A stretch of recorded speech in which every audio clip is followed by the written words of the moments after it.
il s'est passé beaucoup de choses. Je ne me rappelle plus si j'ai vu cet enfant venir avec la couche ou sans couche. Mais elle était toute petite. Et le jour où je suis venu, elle chantait, j'ai dit, c'est papa qui m'a rappelé même cela. Tu te rappelles, j'ai cherché dans mes souvenirs. Et puis j'ai vu la toute petite au départ. Aujourd'hui, elle est aussi grande que moi. Amen. Alléluia. Amen. C'est ça, bâtir. Cela prend du temps avec des difficultés, mais on arrivera toujours. Amen. Alléluia. Une force de caractère. Et le quatrième point, c'est la capacité d'interagir. Là, je donnerai juste un exemple. Alléluia. Amen. J'ai bien aimé ce que Dieu a dit. Pourquoi a-t-il mis le goudron à l'intérieur et à l'extérieur de l'arche? Cela m'a intrigué. Il pouvait dire, pour des petites brèches, on met du goudron. Mais il dit, on a mis le goudron à l'intérieur et à l'extérieur de l'arche. Alléluia. Là, il m'a fait comprendre que les valeurs de Babylone, les valeurs du monde, c'est ce que disait le pasteur hier, ne peuvent pas rentrer dans l'église. Oh, l'église d'aujourd'hui fait rentrer les valeurs du monde. Donc l'église d'aujourd'hui n'a pas mis le goudron. Oh, quand il a fait l'arche, il restait quand même des brèches. Or, ces brèches ne peuvent être couvertes que par le goudron. Or, si tu mets que le goudron à l'extérieur, tu es sûr que cela ne sortira pas. Tu ne sortiras pas. Mais celui de dehors peut rentrer. Alors il dit, mets à l'intérieur et à l'extérieur. C'est-à-dire, tu es protégé à l'intérieur et tu es protégé de l'extérieur. Ah, est-ce que quelqu'un me comprend? Alléluia. Amen. Et cinquième point, être focalisé sur Dieu en ces temps difficiles. Nous parlons français, non? Alors là, je m'arrête. Allez chercher vos dictionnaires. Dieu dit qu'il faut être focalisé à Dieu dans ces temps difficiles. Vous voulez que j'explique encore jusqu'où? Ça suffit. Amen. Et quand tu as ces 5 points établis en toi, Dieu dit, c'est maintenant que je ferme les portes de l'arche. Est-ce que quelqu'un a compris? Amen. Dieu ne ferme les portes de l'arche que quand tu as saisi là, tout ce qu'il a mis en Noé. Quand tu as la vision futuriste, quand tu as la capacité de bâtir, quand tu as la force de caractère, quand tu as la capacité d'interagir, quand tu es focalisé sur les choses de Dieu, Dieu dit maintenant, je ferme la porte derrière toi. Amen. Amen. Amen. Amen. Amen. Est-ce que quelqu'un a compris le modèle de Noé? Amen. Oh non, si vous aviez compris, vous allez applaudir. Je vais aller vite pour terminer le message. Alléluia. Donc, je récapitule. Premier point, pour comprendre ces temps, comme disait la modératrice tout à l'heure, ces temps difficiles que nous vivons, il faut que je comprenne quel est, comment les... Et comme nous avons écouté les 2 pasteurs les 3 jours précédents, tout ce qui va se passer, les faux pasteurs, patati patata, l'apostasie, la séduction. Hier, le pasteur parlait de la publicité qui imprègne l'esprit des gens. Amen. Amen. Quand on a vu tout cela, maintenant, je dois comprendre quel est le modèle que Dieu a établi pour que j'échappe à tout cela. Parce que ce n'est pas seulement de savoir, mais qu'est-ce que je fais pour échapper à tout cela? Or, il nous a dit, ces choses leur sont arrivées pour nous servir d'exemple. Amen. Alors, la première chose qu'il nous dit, il faut que tu voyages dans ton esprit. Que tu saches que tu es dans le monde. Mais pour arriver à Canaan, il faut que tu ailles avec Dieu, que Dieu transforme ta vie. Que tu passes de ce que tu es maintenant et tu deviens ce que Dieu a dit au départ. Amen. Tant que tu ne seras pas ce que Dieu a dit au départ, tu ne peux pas rentrer à Canaan. Parce qu'à Canaan, il ne prend pas les fabricants de briques. Il ne prend que les guerriers. Amen. Ceux qui sont restés fabricants de briques, ce sont le reste de 600 000 personnes. Il n'y a que 2 qui sont redevenus guerriers et qui ont pénétré le territoire de Canaan. Amen. Et deuxièmement, il nous dit, puisqu'il a voulu détruire le monde, il a pris un exemple du monde, dans le monde, pour pouvoir préserver ce même monde qu'il voulait détruire. Amen. Et cet exemple, c'est Noé. Et nous avons vu les capacités que Dieu a mis à Noé. Pour que l'Église aujourd'hui puisse réussir, l'Église doit avoir les capacités de construction de Noé. Construire l'arche selon l'architecture de Dieu lui-même. Construire l'arche selon le ainsi dit l'Éternel. Construire l'arche selon les dimensions que Dieu a données. Je ne peux pas construire l'Église de Dieu selon mes dimensions, mais selon les dimensions de Dieu. Parce que Dieu a été très, comment dirais-je, très clair. Les dimensions ont été données. Ce qui veut dire Dieu, tout ce qu'il fait, il n'y a pas de hasard. S'il a dit 12 cm, on ne dit pas Seigneur, pour aider celui-là, il est trop grand, il est grand comme le pasteur Lélo, donc on va rajouter 1 cm. Non, le pasteur Lélo n'a qu'à se baisser pour passer dans cet espace. Amen. On ne peut pas rajouter 1 cm pour que je passe. Là, cela devient quelque chose de charnel. Mais si l'on m'oblige à m'accouplir un tout petit peu pour passer, là je suis dans les normes de Dieu. Est-ce que quelqu'un me suit? Amen. Et quand nous avons tout cela, nous avons mis le goudron à l'intérieur et à l'extérieur. Dieu dit, maintenant je peux dire, fermez, je ferme les portes de l'arche. Est-ce que quelqu'un me suit? Amen. Alors pour terminer, nous allons parler de restaurer la puissance permettant l'achèvement. Cela, Dieu va nous enseigner que tout n'est pas acquis jusqu'à ton dernier moment de rendre le souffle. Et nous allons voir à la fin un exemple qui m'a vraiment beaucoup bouleversé. Amen. Amen. Jusqu'à la dernière seconde, il faut toujours tourner ton regard vers Dieu. Amen. Ce n'est pas ce que tu as fait depuis qui compte. C'est ce que tu fais au moment où, à 12h05, il va venir te prendre. Si à 12h, moins un tiers, je ne sais pas moi, tu es en dehors, tout ce que tu as fait avant ne compte pas.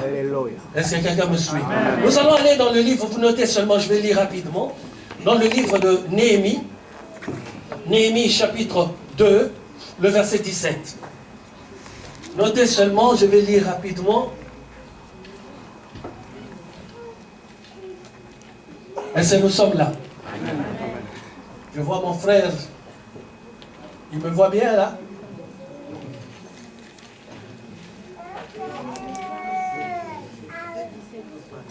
Ok. Mais je n'ai pas compris, mais je dis quand même ok.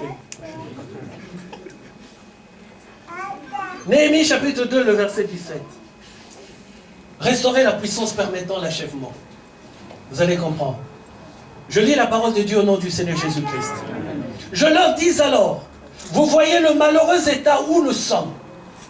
J'ai toujours dit aux enfants de Dieu, pour avoir la révélation, il faut regarder le temps utilisé dans la phrase, le terme utilisé, le verbe utilisé. La révélation de Dieu est dans les mots qu'il utilise. Amen. Amen. Amen. Si tu lis comme un livre de Tintin, tu ne comprendras pas. Mais si tu restes dans ce qu'il dit, pourquoi a-t-il utilisé ce temps-là? Pourquoi ce mot-là? Pourquoi ce verbe-là? Là, ton esprit commence à travailler et là, tu commences à méditer. Tu ne lis plus, mais tu médites la parole. Amen. Vous voyez le malheureux état où nous sommes. Jérusalem est détruite. Et ses portes sont consumées par le feu. Écoutez bien, venez, rebâtissons la muraille de Jérusalem et nous ne serons plus dans l'opprobre. Je relis pour la bonne compréhension. Je leur dis alors, vous voyez le malheureux état où nous sommes. Jérusalem est détruite et ses portes sont consumées par le feu. Venez, rebâtissons la muraille de Jérusalem et nous ne serons plus dans l'opprobre. Est-ce que nous avons suivi? Alors, quand il dit, je leur dis alors, vous voyez le malheureux état où nous sommes. Qui est en train de parler? Dieu.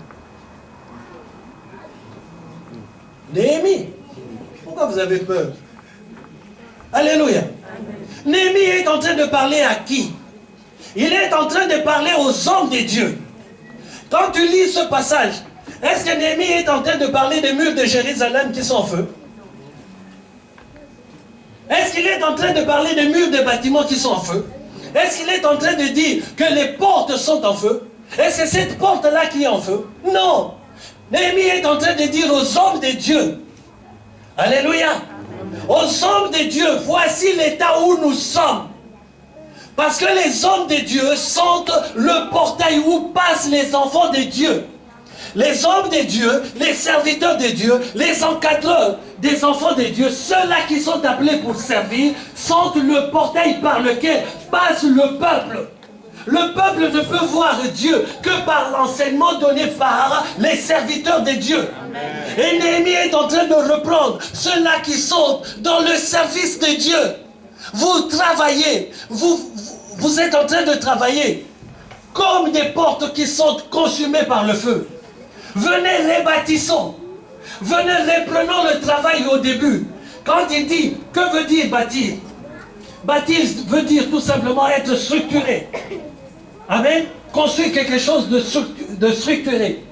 Mais il a dit rebâtissons. Cela veut dire, tu dois refaire quelque chose qui existait déjà. Amen. Il est en train de dire aux hommes de Dieu, dégagez de votre gabata. Sortez de ce podium où vous vous êtes installés. Quittez ce podium, quittez cet esprit-là de dictature, cet esprit-là d'ignominie, cet esprit-là de vouloir toujours mettre tout dans sa poche.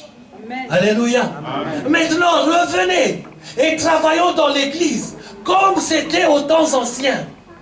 Alléluia. Amen. Où tout le monde ne venait que pour servir l'Éternel. Est-ce que quelqu'un me suit? Est-ce que quelqu'un me suit? Amen. Est-ce que quelqu'un me suit? Amen. Venez, rebâtissons. Revenons aux enseignements de Dieu du départ. Revenons à la sainte doctrine. Comme j'ai dit hier, j'ai vu sur internet un pasteur à Kinshasa qui se fait payer. Je crois à Gambela. Et il n'a même pas eu honte d'être filmé. C'est sur YouTube. Alléluia. Tu vois les gens lui donner 45 000, je crois, francs congolais ou 4 500, je ne sais plus. Et que dès que tu lui donnais, il prophétisait sur toi. Il fallait d'abord recevoir l'argent et ensuite il parlait. Et il était là. Il disait que tout travail mérite salaire. Alléluia. Et on était en train de le filmer. Il n'avait même pas peur de passer sur internet. Il dit qu'il est dans la vérité. Amen. Voilà le temps où nous vivons. Et le Seigneur dit, les portes sont en feu. Les portes sont consumées par le feu. Venez, rebâtissons la muraille de Jérusalem. Rebâtissons l'église de Dieu. Car l'église de Dieu ne se trouve où à ce moment-là? Qu'à Jérusalem. Alléluia. Amen. Et nous ne serons plus dans l'opprobre. L'opprobre veut dire quoi? C'est que l'on essaye de te faire croire comme si c'était une prophétie. Mais ce n'est pas une. Quelque chose qu'on te donne comme griffe, mais qui n'est pas ta griffe. Amen. Le médecin te dit, tu as le cancer, c'est une griffe. Mais toi tu dis, le cancer reste sur cette peau, mais mon esprit n'a pas de cancer. Et puisque mon esprit n'a pas de cancer, le cancer ne me tuera point. Un cancer, tu veux rester là, reste comme griffe. Mais je te préviens, cancer, tu es en train de perdre ton temps. Oh, alléluia. Alléluia. Je connais une sœur. Quand Dieu m'a parlé de sa vie, il fallait vraiment Dieu pour que je comprenne. Mais Dieu dit, cette personne-là ne mourra jamais de cette maladie que le monde lui a donnée. Oh, et quand vous voyez cette personne travailler pour Dieu, quand vous voyez cette personne avec cette vitalité, je regarde, je dis, oh Seigneur, tu n'as jamais menti. Tu n'as jamais menti. Parce que la maladie dont le monde l'a affublé, cette personne ne peut pas rester debout. Cette personne ne peut pas travailler pour Dieu. Mais cette personne est devenue encore plus forte dans la chose de Dieu. Satan croyait l'anéantir par cette maladie. Mais Satan fait une grosse erreur. À cause de ça, la personne est devenue encore plus apte. Parce que la personne ne veut pas tomber dans cette maladie. Alléluia. Et cette personne, par Jésus-Christ, mon Seigneur, est en train de faire du mal, très mal à l'ennemi. Il est en train de vraiment de leur donner des coups de bâton incroyables. Il croyait l'avoir, ça serait tourné contre lui. C'est pour ça que je dis très souvent, Satan n'est pas intelligent, il n'est que malin. Il y a une grosse différence entre la malignité et l'intelligence. Être malin, c'est chercher les moyens détournés pour arriver. C'est ça le malin. Mais intelligent, c'est travailler normal. Alléluia. Alléluia. Et je crois que toi et moi, nous sommes intelligents. Alléluia. Alors pour bâtir, vous vous inquiétez pas, on va finir. Pour bâtir, pour pouvoir bâtir l'église, il faut que nous soyons bâtis nous-mêmes. Amen. Amen. Amen. Ce qui arrive aujourd'hui à Paris m'a été annoncé il y a plus de 30 ans.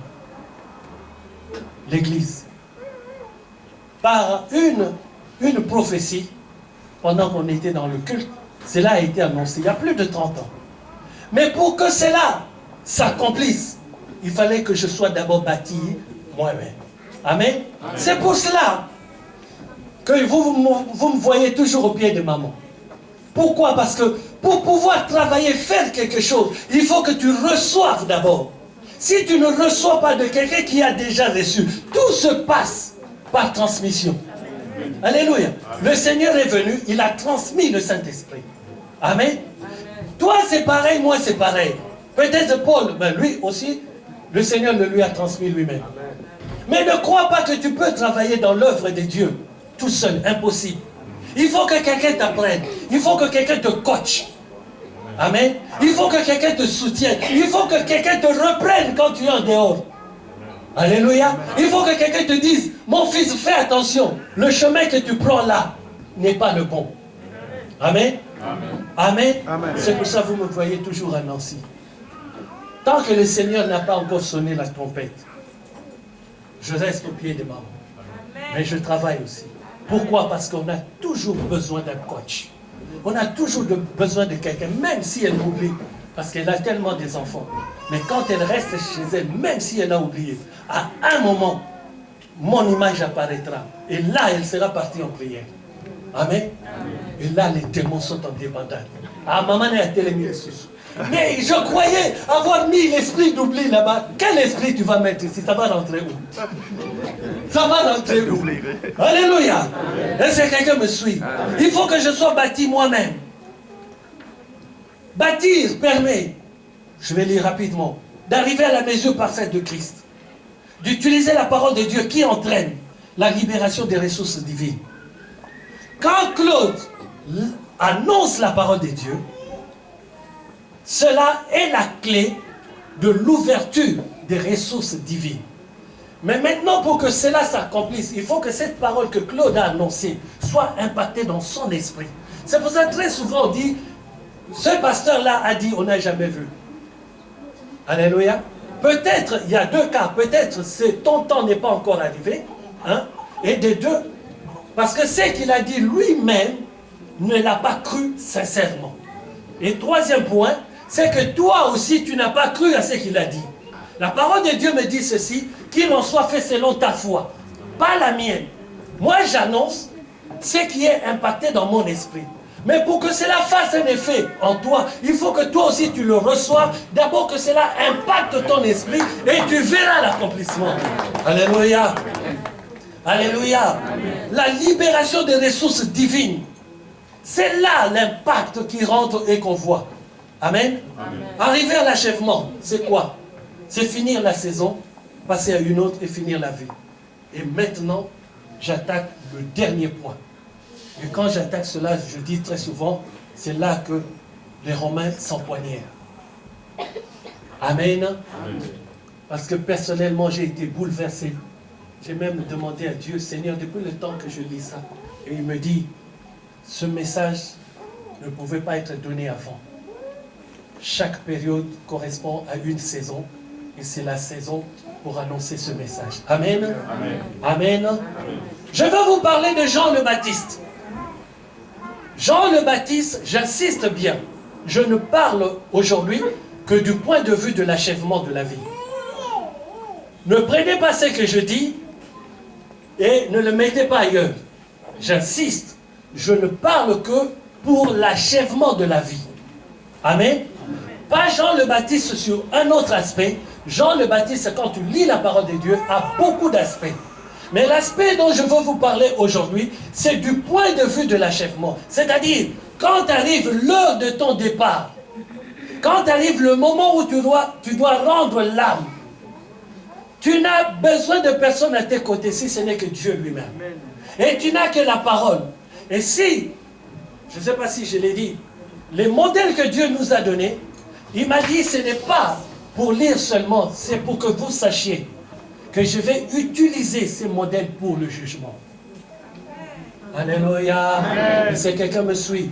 Il m'a dit, je ne te donne pas ces modèles juste pour le plaisir. C'est pour que tout le monde sache que l'Église sera jugée par rapport à ces fondements que j'ai déjà établis. Donc quand je regarderai ce que j'ai établi, c'est là que sera jugée l'Église. Amen. Quand l'Église sera conforme à ce que j'ai établi, l'Église ne sera pas jugée. Mais si l'Église ne marche pas selon ses fondements, le jugement est sur elle. Est-ce que quelqu'un me suit? Est-ce que quelqu'un me suit? Comme je disais tout à l'heure pour Noé, je vais répondre la même chose. Jean le Baptiste, je ne sais pas s'il était chauve. Tout ce que je sais, il n'aimait pas les habits. Je ne sais pas s'il y a combien de temps, de saisons en Israël. Est-ce qu'il fait froid en Israël? Est-ce qu'ils ont l'hiver? Bon, ils ont l'hiver. Mais cet homme n'aimait que les mangouanas. Comment peut-on vivre dans un pays où il y a l'hiver? Il n'était qu'affublé de peau d'animal, torse nu, pieds nus. Est-ce que quelqu'un me suit? Mais qu'il soit nu, qu'il ait la peau d'animal, qu'il soit sans chaussures, n'est pas mon problème. Mais moi, mon problème, c'est lequel? C'est que Jean-Baptiste est une armoire. Amen.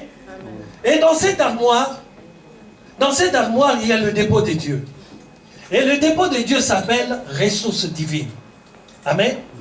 Et Dieu m'a fait voir quelque chose. Il m'a dit ceci. Est-ce que Jean-Baptiste est-il encore dans le monde? Non. Il est parti avant même que je n'arrive. Jean le Baptiste, je ne l'ai jamais vu. Amen. Mais il me dit ceci. C'est que j'ai déposé en Jean le Baptiste. On continue de le prendre jusqu'à aujourd'hui. Et il a dit une phrase qui m'a frappé. Jusqu'à mon avènement, on continuera de puiser dans Jean-Baptiste. Alors ça m'a fait un peu bizarre. Jusqu'à mon avènement, on continuera de puiser dans Jean-Baptiste. Donc c'est que Jean-Baptiste possède quelque chose de très important. Pourquoi possède-t-il quelque chose de très important?